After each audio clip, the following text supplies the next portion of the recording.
Most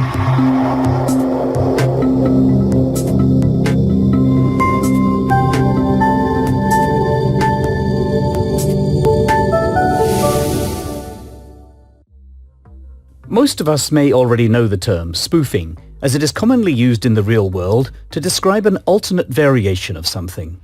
Spoofing, from cybercrime standpoint, refers to the cybercriminal's action to disguise a phone call, website, or email for malicious purposes. By falsifying their true appearance, a cybercriminal will have a higher success rate for their scam. And the more convincing they can make it, the better luck they will have. Spoofing can fall into many categories, but some of the more common examples include email spoofing, website spoofing, and caller ID spoofing.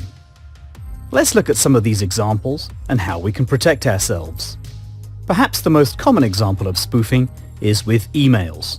Scammers will try to spoof a sender's email address to make it look like the email is coming from a legitimate source. But in reality, the sender's email address is slightly misspelled.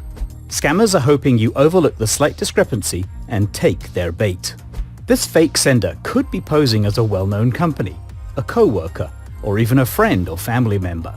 To best protect yourself, carefully analyze the sender's email address before taking any requested action, and watch for minor discrepancies.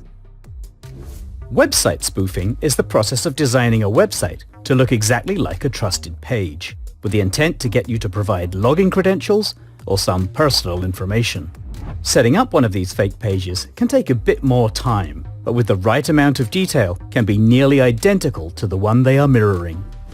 A spoofed website link would typically be delivered in a phishing email. If clicked, the web address that you land on may seem valid, but similar to email spoofing, may be off by a letter or two.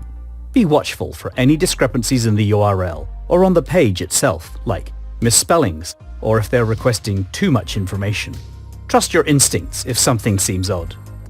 Possibly the most annoying example of spoofing is caller ID spoofing. This is when a scammer manipulates their calling number to appear to be coming from a more trustworthy source. The technology to do this can be easily purchased and is not illegal unless you are using it maliciously. By seeing a more recognizable phone number, perhaps from a reputable business, you will be more inclined to answer. Another form of this is neighbor spoofing. The term may be unfamiliar, but this is when a scammer manipulates their number to match the first few digits on your phone number. Since the call looks like it's coming from someone local in your area, you may let your guard down and answer. The best advice is to avoid answering these unknown and unanticipated phone calls. If it's important, they will leave a message. If you do answer, don't give out any personal information, and if you're uncomfortable, just hang up.